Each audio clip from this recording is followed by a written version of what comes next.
Kaya nga po, obedience daw po ay ito'y pagpapractice ng ating buhay pananampalataya at obeying the teaching of the Bible.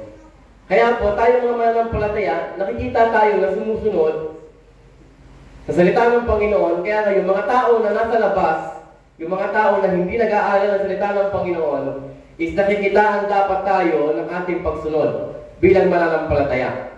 Amin po tayo doon. Kumbaga tayo po yung nangunguna na dapat sumunod. Amen. Kaya bilang mananampalataya, meron po tayong tinatawag na kailangan gawin bilang isang mananampalataya. For example, kapag tayo mga mananampalataya hindi tayo sumusunod sa batas, yung mga hindi mananampalataya, mas madali lang hindi sundin ang batas. Naiintindihan niyo po ba yun? Kaya nga tayo dapat na bilang mananampalataya ay nakasakot tayo ng batas. Kaya nga ang batas ng Diyos ay ating sinusunod kasi ito yung paraan ng pagsabit natin sa Panginoon. Ito yung way ng ating buhay mananampalataya. Ganun din sa batas po ng ating batas dito sa lupa. Batas ng sinusunod natin, batas trapiko, o even sa batas po sa Kongreso. Kapag tayo po bilang mananampalataya, kaya natutuwa nga po ako at nabibless po ako na marami ng mga mananampalataya na nakapasok sa Kongreso. Kasi ito yung way ng Panginoon upang makita na tayo ay ilaw ng sanlibutan, asin ng sanlibutan. Maraming mga tao question ang isang mananampalataya, bakit ganoon? Bakit may mga mananampalataya na nakikihalubilo pa rin sa mga hindi mananampalataya? Bakit may mga ilaw ng kapag may mga Kristiyano na meron silang mga kaibigan o meron silang nakakasama, nakakalubilo na hindi mananampalataya? Alam niyo po, ganito lamang po ang aking simpleng sagot lang dyan. Ang ilaw po ay nakikita sa dilim. Amin po tayo doon. Kaya nga kapag ang mananampalataya na hindi nakikita yung ilaw at kapag sumama sila sa hindi mananampalataya na nagiging Christmas light sila, alam niyo po ba yung Christmas light? Yung kapag mananampalataya kasama, may ilaw. Pag hindi mananampalataya, walang ilaw. Kapag pag Sunday, may ilaw, and the rest of the week, walang ilaw. Alam niyo po, hindi po ganun ang buhay mananampalataya. Kasi Christianity is lifestyle. Sabi mo nga, Christianity is a lifestyle. Christianity is a lifestyle. Ano pong ibig sabihin ko po doon? Nakikita po yung ating pagsunod sa labas at sa loob ng iglesia. Amin pa ba tayo doon? Nakikita yung ating yung submission o yung ating puso na nagpapakumbaba kapag tayo, higit kapag tayo ay nasa labas ng iglesia. Yes. Hindi lamang po sa loob ng iglesia, kasi dito sa loob ng iglesia, pwedeng lahat tayo ay sumunod.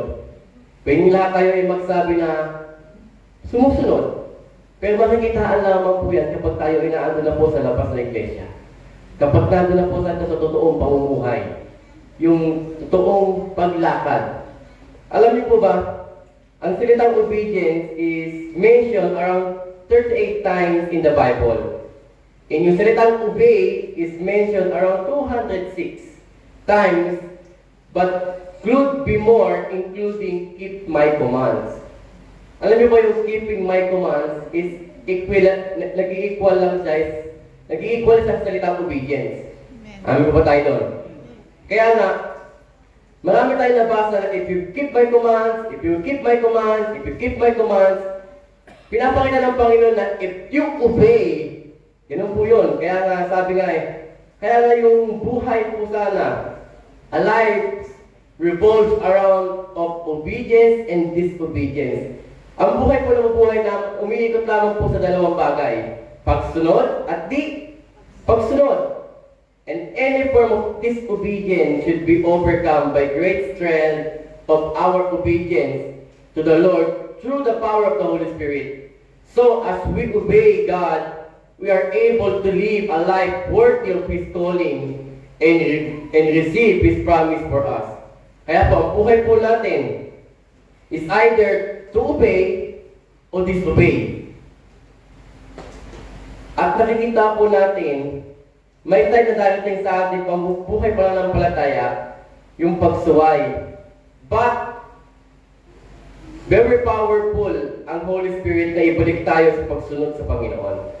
Minsan, dumarating sa point na sumasaway tayo. Nagkakaroon tayo ng disobedience.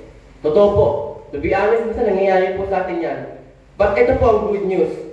Yung kapangyarihan ng Holy Spirit, binabalik niya tayo, ginugunbig niya tayo, o tayo mismo, binabago niya tayo upang ibalik niya tayo dun sa pagsunod sa Panginoon. Amen? Kasi we are all, because tayo lahat po kasi before is makasalanan tayo eh.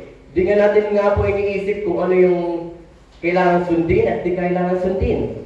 At naalala ko po ito before. Kapag nung tayo yung mga hindi pa tayo nakapasa sa exam o sa pag-aaral ng autoskwela, wala tayong pakialam about rules ng kalye. Wala tayong pakialam sa mga batas ng kalye. Kasi nga, hindi natin talaga naiintindihan kung ano talaga yung batas ng kalye. Intindihan po natin yun? Ngayon, once na tayo ay nag-aral, once tayo ay dumaan sa pagsubok o nagkaroon ng test sa buhay, na obedience pala is necessary na kailangan natin gampanan upang tayo ay may karoon na mas maayos na pamumuhay, is gagawin na natin yung sumunod kaysa hindi sumunod. Naintindihan niyo po ba yun?